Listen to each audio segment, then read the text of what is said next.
안녕하세요. 말씀을 품고 말씀을 살아내는 바이블 1189 37번째 날, 오늘은 창세기 37장입니다. 창세기는 앞으로 성경을 볼 때 이스라엘 역사에 계속 등장하는 이방 민족들이 어떻게 생겨났는지도 보여주는데요. 롯이 아브라함과 갈라져서 이스라엘 동쪽의 모압과 암몬 족속이 됐고, 이스마엘이 이삭과 갈라져서 인근의 유목민이 됐죠. 어제 36장에서는 아버지 이삭이 죽고 난 뒤에 형제인 야곱과 갈라진 에서의 자손들이 이스라엘 남쪽의 에돔과 아말렉 족속이 됐다는 걸 보게 됐습니다. 이제 다른 민족이 된 거죠. 그렇게 정리를 하고 37장은 야곱, 이스라엘의 족보에 대해 본격적으로 이야기를 시작합니다. 야곱에게는 12명의 아들이 있었죠. 그 12아들의 이름은 그대로 이스라엘의 12지파의 이름이 됩니다. 창세기뿐만 아니라 이 12아들의 이름, 12지파의 이름은 요한계시록까지 성경에 계속 등장할 거기 때문에 상식으로 한번 짚고 넘어갈까요? 순서대로 보면 레아에게서 4명의 아들이 태어나는데요. 순서대로 르우벤, 시몬, 레위, 유다입니다. 그리고 라헬이 자기가 임신을 못하니까 몸종 빌하를 대림으로 들여서 단과 납달리를 얻죠. 그러자 레아도 자기 몸종 실바를 빌려 갓과 아셀을 얻습니다. 그리고 합 한 채를 주고 레아가 야곱과 잠자리를 가졌는데 덜컥 애가 들어섰잖아요. 그게 이사갈과 스불론입니다. 이렇게 10명의 아들로 끝이 난 건가 싶었는데 드디어 라헬의 기도를 듣고 하나님이 태를 여셨죠. 그 11번째 아들이 바로 요셉입니다. 이 11명의 아들은 모두 밧단 아람 외삼촌 라반의 집에 머물 때 태어났습니다. 그리고 야곱이 가나안에 돌아와서 라헬이 늦둥이를 낳게 되는 경사가 생기죠. 하지만 그 아이를 낳고 라헬은 곧 죽음을 맞이합니다. 그 아이의 이름이 베냐민이죠. 그렇게 12명의 아들입니다. 그리고 오늘부터 보게 되는 창세기 37장부터 마지막 장까지는 이 12명 중에 11번째 아들 요셉을 중심으로 이야기가 이어집니다. 37장은 크게 두 가지의 이야기로 되어 있는데요. 하나는 12명의 아들 중에 야곱이 라헬에게서 얻은 아들 요셉을 특별히 편애했기 때문에 형제간에 불편함이 있었는데 거기에 기름을 붓는 일이 생긴 겁니다. 요셉이 자기가 꾼 꿈을 천연덕스럽게 이야기하는데 밭에서 형제들이 곡식단을 묶었는데 다른 형제들이 묶은 곡식단이 자기 곡식단에 절을 하더라는 꿈이죠. 그 꿈만으로도 다들 얼굴이 울그락불그락하고 왕자병이야 뭐야 화가 나 있는데 또 꿈을 꿨다면서 이번에는 하늘의 해와 달과 11별이 자기에게 절을 하더라는 겁니다. 야곱도 그것까지는 좀 너무한 것 같다고 혼내면서도 뭔가 요셉이 범상치는 않다고 느꼈다는 요셉과 형제들 간의 관계를 보여주는 이야기. 그게 아버지의 편애와 요셉의 꿈이었고요. 두 번째 이야기는 세겜에서 양을 치는 형제들에게 심부름을 갖다가 요셉이 형들에게 봉변을 당하는 이야기입니다. 독이 오를 대로 올라있는 형들에게 아버지의 집에서 멀리 떨어진 지역의 들판에 요셉 혼자 걸어오는 걸 보고 죄의 충동이 올라와서 그를 죽여버리기로 하는 거죠. 그래도 가까스로 장남 르우벤이 말려서 그냥 구덩이에 던져놓고 가는 걸로 하고 옆에 앉아 밥을 먹다가 지나가는 상인들에게 요셉을 팔자는 넷째 유다의 제안에 그렇게 요셉을 팔아버리고는 집으로 돌아가서 모두가 짜고 천연덕스럽게 거짓말을 합니다. 요셉의 옷에 피를 묻히고 짐승에게 사고를 당했다는 소식에 야곱은 그야말로 하늘이 무너진 것처럼 넋이 나가버리죠. 요셉은 애굽에서 왕의 신하 보디발의 집에 팔려가게 되었다는 내용으로 이 37장이 마무리됩니다. 37장이 워낙 많은 이야기를 담고 있어서 두 가지만 살펴보려고 하는데요. 첫 번째는 사랑도 균형을 잃어버리면 넘어질 수밖에 없다는 겁니다. 37장은 야곱의 11번째 아들인 요셉이 이 집안에서 어떤 위치인지 3절에서 이렇게 단적으로 보여주면서 시작합니다. 요셉은 노년에 얻은 아들이므로 이스라엘이 여러 아들들보다 그를 더 사랑하므로 그를 위하여 채색 옷을 지었더니. 아버지 야곱이 대놓고 요셉을 편애했다는 건데요. 여기서 채색 옷은 진짜 알록달록한 색깔의 옷이라기보다 소매가 길고 발목까지 오는 가운 같은 옷인데 왕궁에 사는 왕이나 귀족들이 입는 옷입니다. 들에 사는 유목민족이 입을 때는 딱 두 사람만 입는답니다. 부족의 족장 그리고 그 후계자예요. 이 정도면 편애도 너무 심하죠. 아들이 12명이면 오히려 이건 요셉을 난처하게 만드는 일일 텐데 야곱이 이렇게 생각이 없나 싶잖아요. 더 이해가 안 되는 건 야곱 스스로가 아버지의 편애 때문에 상처를 받은 사람이었다는 겁니다. 아버지 이삭이 형 에서를 편애해서 내 아들이라고 불렀기 때문에 본인이 형인 척 몸에 털을 붙이면서까지 아버지에게 그 형의 축복을 받아내려 안간힘을 썼던 아픈 기억이 있잖아요. 아버지가 나를 쳐다봐주지 않고 형 에서만 쳐다보고 형에게만 웃어줄 때 이 야곱이 느꼈던 속상함과 슬픔을 알고 있었을 텐데 본인도 똑같이, 아니 더 심하게 하고 있다는 겁니다. 어떤 분들은 그러실지 모르겠어요. 아니 목사님, 하나님도 편애하는 분 아닌가요? 하나님이 선택한 사람만 사랑하시는 거 아닙니까? 아니에요. 뭔가 오해하시는데, 하나님이 누군가를 선택하실 때는 편애가 아니라 하나님의 주권을 나타내시고 특별한 계획과 목적을 이루어가기 위해서, 예를 들면 하나님의 백성을 만드신다거나 지도자를 세울 때 그러시는 거예요. 당장 어제 36장도 보세요. 우리가 살펴봤잖아요. 하나님을 섬기는 민족을 만들기 위해 쌍둥이 중에 동생 야곱을 택하셨지만 형 에서의 자손에게도 복을 주시잖아요. 그들 중에 족장과 왕들이 나오고요.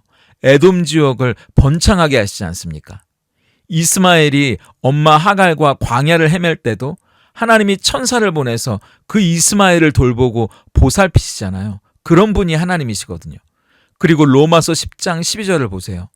유대인이나 헬라인이나 차별이 없음이라 한 분이신 주께서 모든 사람의 주가 되사 그를 부르는 모든 사람에게 부요하시도다. 이젠 이 땅에 직접 오셔서 십자가에 죽으시고 부활하셔서 유대인과 이방인의 차별까지도 무너뜨리시는 분이 예수님이십니다. 그분은 편애하는 분이 아니세요. 그런데 사람은 그렇지 않죠. 저는 야곱은 요셉이 실제로 너무 좋았던 게 사실일 거라고 생각해요. 우리도 많은 사람이 있을 때 더 눈이 가는 사람이 있죠. 더 마음에 드는 사람이 있고요. 더 잘해주고 싶은 사람이 있습니다. 그런데 문제는 내가 행하는 일이 모든 사람에게 영향을 준다는 걸 알고 조심하고 균형을 삼으려고 해야 한다는 겁니다. 그래서 어떤 분은 이 편애를 마음의 균형을 잃어버린 거라고 이야기하시더라고요. 균형을 못 잡으면 넘어지게 되어 있습니다. 요셉을 편애하는 아버지 야곱의 행동이 불러온 결과가 어떤 거였는지 한번 2절을 세번역으로 보세요. 야곱의 역사는 이러하다. 17살 된 소년 요셉이 아버지의 첩들인 빌하와 실바가 낳은 형들과 함께 양을 치는데 요셉은 형들의 허물을 아버지에게 일러 바치곤 하였다. 뉘앙스가 왠지 좋지는 않잖아요. 요셉도 아빠가 오냐오냐 해주니까 형들이 뭐 잘못만 하면 쪼르르 달려가서 일러 바치곤 했다는 겁니다. 편애는 그걸 받는 아이에게도 절대 좋은 일이 아니라는 거예요. 그리고 4절도 세번역으로 보세요.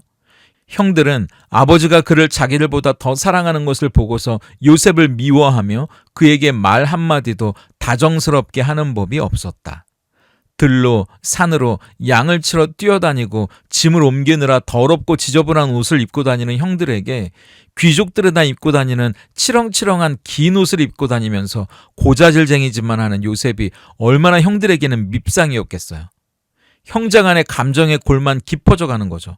여러분, 아버지인 야곱이 아버지로서 해야 할 일을 제대로 하지 않으니까 가족이 이렇게 되는 겁니다. 아버지로서 해야 할 일은 사랑을 나눠주는 일이잖아요. 여러분, 우리가 하는 모든 일은 이런 식으로 모두에게 어떻게든 영향을 미치게 되어 있습니다. 아버지란 자리가 어떤 자리입니까? 골고루 사랑을 나눠줘야 하는 자리잖아요. 그런데 주고 싶은 아들에게만 감정적으로 주니까 결국 그 사랑을 받는 자녀도, 그 사랑을 못 받는 자녀도 망치는 결과가 오잖아요. 가족 전체가 건강하지 못한 엮이는 가정이 돼버리고 마는 겁니다. 우선 저와 여러분의 가정에는 이런 일이 없기를 바라고요. 우리가 부모로서 자녀들을 대할 때 우리가 하는 모든 행동이 자녀들에게 영향을 미친다는 걸 알고 우리가 하는 행동 가운데 균형을 잡기 위해 노력할 수 있기를 바랍니다. 두 번째는 중요한 건 꺾이지 않는 하나님의 섭리를 신뢰하는 겁니다. 몇 년 전에 인터넷에 한창 유행했던 말이 중꺾마라는 말이었는데요. 중요한 건 꺾이지 않는 마음을 줄임말입니다. 리그 오브 레전드, 롤 월드 챔피언십에 참가했던 한 선수가 인터뷰에서 저희끼리만 안 무너지면 이길 수 있을 것 같다고 인터뷰를 했는데 그 기사 제목이 중요한 건 꺾이지 않는 마음으로 나가면서 유명해진 말이 됐죠. 그리고 그해 월드컵에서 선수들이 들고 찍은 태극기에 이 중요한 건 꺾이지 않는 마음이라는 문구가 아래 적혀 있어서 또 화제가 됐습니다. 어떠한 경우에도 포기하지 않는 강한 의지만 있으면 반드시 이루어낼 수 있다는 희망의 메시지로 청년들끼리 서로 격려할 때 많이 쓰이는 말이 됐죠. 그런데 우리 그리스도인들은 중요한 건 꺾이지 않는 마음이 아니라 중요한 건 꺾이지 않는 하나님의 섭리라는 걸 인정해야 합니다. 솔직히 어떻게 마음만으로 되겠어요? 하지만 하나님의 계획이라면 이야기가 달라집니다. 어떤 어려움과 고난이 있더라도 우리 인생을 향하신 하나님의 계획은 절대로 꺾이지 않는다는 걸 신뢰하면 끝까지 가볼 수 있는 거죠. 하나님의 계획은 반드시 이루어지기 때문입니다. 그러니까 힘을 낼 수 있고 포기하지 않을 수 있는 거예요. 요셉이 형들에게 미움을 받게 된 결정적인 이유는 그가 꾼 꿈 때문인데요. 5절을 보세요. 요셉이 꿈을 꾸고 자기 형들에게 말하매 그들이 그를 더욱 미워하였더라. 그 꿈은 두 가지였죠. 하나는 밭에서 다 같이 곡식단을 묶었는데 형들의 곡식단이 다 요셉의 곡식단에 절하는 꿈이었고요. 또 하나는 하늘의 해와 달과 11별이 요셉에게 절하는 꿈이었습니다. 이건 요셉의 의지와는 전혀 무관한 꿈이었어요. 그건 요셉의 인생에 가지고 계셨던 하나님의 계획이었습니다. 그걸 어렴풋이나마 느꼈던 사람이 있었는데 바로 아버지 야곱이었죠. 11절을 보세요. 그의 형들은 시기하되 그의 아버지는 그 말을 간직해 두었더라. 여러분, 고대의 꿈은 신이 인간을 찾아오는 통로라고 여겼습니다. 그래서 절대자가 자신을 계시하거나 신의 계획과 섭리를 보여주는 게 꿈이에요. 그걸 경험했던 사람이 바로 야곱 자신이었거든요. 밧단 아람, 외삼촌 집으로 가는 광야에서 돌베개를 베고 누웠을 때 꿈에서 사닥다리 위에 계시는 하나님을 만났고 그 하나님이 보여주시고 말씀하신 것이 이 야곱의 인생을 통해 반드시 이루어졌다는 걸 이미 야곱은 경험했잖아요. 그렇기 때문에 설마 하면서도 아들 요셉의 꿈을 허투루 지나칠 수는 없는 겁니다. 그런데 이미 결론을 알고 있는 우리는 더 확실히 알고 있습니다. 요셉이 꾼 이 꿈을 주신 분이 바로 하나님이셨고 이 꿈은 요셉의 인생을 향하신 하나님의 계획이었다는 사실을 말입니다. 그렇기 때문에 12절 이하에 세겜에서 양을 치는 형들을 찾아온 요셉을 다짜고짜 죽여 구덩이에 던지려는 형들의 분노 앞에서 르우벤이 막아섭니다. 22절을 보세요. 르우벤이 또 그들에게 이르되 피를 흘리지 말라. 그를 광야 그 구덩이에 던지고 손을 그에게 대지 말라 하니 이는 그가 요셉을 그들의 손에 구출하여 그의 아버지에게로 돌려보내려 함이었더라. 그렇게 일이 끝나나 싶었는데 아니 또 웬걸 이번에는 가만히 있던 넷째 유다가 이야기하는 겁니다. 27절 28절이에요. 자, 그를 이스마엘 사람들에게 팔고 그에게 우리 손을 대지 말자. 그는 우리의 동생이요 우리의 혈육이니라 하매 그의 형제들이 청종하였더라. 그때 미디안 사람 상인들이 지나가고 있는지라 형들이 요셉을 구덩이에서 끌어올리고 은 20에 그를 이스마엘 사람에게 팔매 그 상인들이 요셉을 데리고 애굽으로 갔더라. 그러지 말고 그냥 요셉을 지나가는 노예 상인에게 팔자는 겁니다. 그런데 어떻게 그때 마침 애굽으로 가는 상인들이 그 앞을 지나고 있는 겁니다. 우연도 어떻게 이런 우연이 있었을까요? 그런데 우리는 이게 우연이 아니라는 걸 알잖아요. 우리는 이걸 하나님의 섭리라고 부릅니다. 요셉의 인생을 향한 하나님의 섭리예요. 그의 인생을 향한 하나님의 계획을 반드시 이루어 가시려는 하나님의 섭리가 그의 죽음을 그냥 보고만 있지 않으신다고요. 악한 형들 사이에서도 큰형 르우벤을 통해 죽이지 않고 그냥 던지는 걸로 하나님이 막아주시는 겁니다. 넷째 유다를 통해 구덩이에 그냥 두고 짐승의 밥이 되는 게 아니라 노예 상인에게 팔아 넘기는 걸로 바꾸시는 겁니다. 피해가게 만드시는 거예요. 그리고 정말 어떻게 딱 그 타이밍에 그 상인들이 그 앞을 지나가게 하시는 거죠. 왜요? 36절이에요. 그 미디안 사람들은 그를 애굽에서 바로의 신하 친위대장 보디발에게 팔았더라. 요셉이 만나야 할 사람을 만나게 하시기 위해 가야 할 곳으로 가게 하시기 위해 이 모든 과정이 필요했던 겁니다. 그러니까 중요한 건 꺾이지 않는 하나님의 섭리라는 걸 신뢰하는 거예요. 하나님의 섭리를 막을 수 있는 건 아무것도 없고 그 섭리는 반드시 이루어지기 때문입니다. 모든 것에 우연은 없어요. 오늘 죽을 것 같이 힘든 시기를 지나고 계시는 분들도 있고 참 어렵고 고통스러운 시간을 보내고 계시는 분들도 있겠죠. 그런데 중요한 건 꺾이지 않는 하나님의 섭리를 신뢰하는 겁니다. 우리가 사랑하는 그 말씀이에요. 우리가 알거니와 하나님을 사랑하는 자 곧 그의 뜻대로 부르심을 입은 자들에게는 모든 것이 합력하여 선을 이루느니라. 로마서 8장 28절을 신뢰하는 겁니다. 하나님의 섭리 안에서 우연히 일어나는 일은 없어요. 슬픈 일, 아픈 일, 기쁜 일, 어려운 일, 그 모든 일을 통해 그분의 계획을 우리 안에 이루어 가실 때 우리가 진짜 그분을 신뢰한다면 우리는 망하지 않습니다. 그분이 지켜주시고 막아주시기 때문이에요. 그걸 신뢰하는 겁니다. 피하게 하실 거고 면하게 하실 거예요. 그분이 여러분 안에 이루어내셔야 하는 일이 있기 때문입니다. 그분의 꿈이 우리 안에 있기 때문이에요. 그 일이 이루어지기까지, 그 꿈이 이루어지기까지 꺾이지 않는 하나님의 섭리를 붙드는 믿음을 가지고 한 걸음 한 걸음 나아갈 수 있기를 소망합니다. 오늘 바이블의 1189 적용입니다. 첫째, 사랑도 균형을 잃어버리면 넘어질 수밖에 없죠. 혹시 나는 누군가를 편애했던 경험은 없는지, 혹은 편애의 희생자이진 않았는지 생각해 보세요. 그 기억 속에서 어떻게 자유로울 수 있을지 한번 생각해 보시고요. 그럼 나는 내가 속한 공동체에서 어떻게 사랑을 실천해 갈 수 있을지 다짐해 보면 좋겠습니다.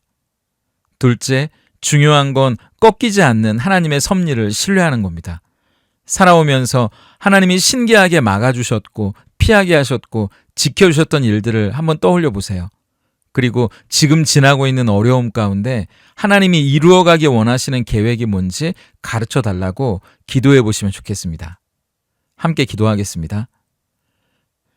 우리 한 사람 한 사람을 꼼꼼히 사랑하시는 하나님, 그 필요와 처지를 아시고 한 사람 한 사람에게 항상 최선으로 대해주시는 하나님 감사합니다. 그 은혜와 사랑이 한이 없기에 감히 누구와 비교할 수 없을 정도로 우리는 저마다 하나님께 특별한 사랑을 받고 있다고 행복한 착각에 빠져 있곤 합니다. 우리에게 부어주시고 채워주시는 사랑과 은혜의 양이 그러할진데 우리는 곁에 있는 자 한 사람에게도 그렇게 사랑을 주지 못하는 부족한 자임을 고백합니다. 그렇기에 가족이든 믿음의 식구들이든 본의 아니게 사랑을 나누어 주지 못해 누군가에게 상처를 준 적이 있다면 용서해 주시고 우리 마음에도 그런 상처가 있다면 회복시켜 주시옵소서. 그리하여 하나님의 크고도 넓은 사랑으로 품지 못할 자가 없게 하시고 사랑해 줄 수 있는 우리이게 하시옵소서.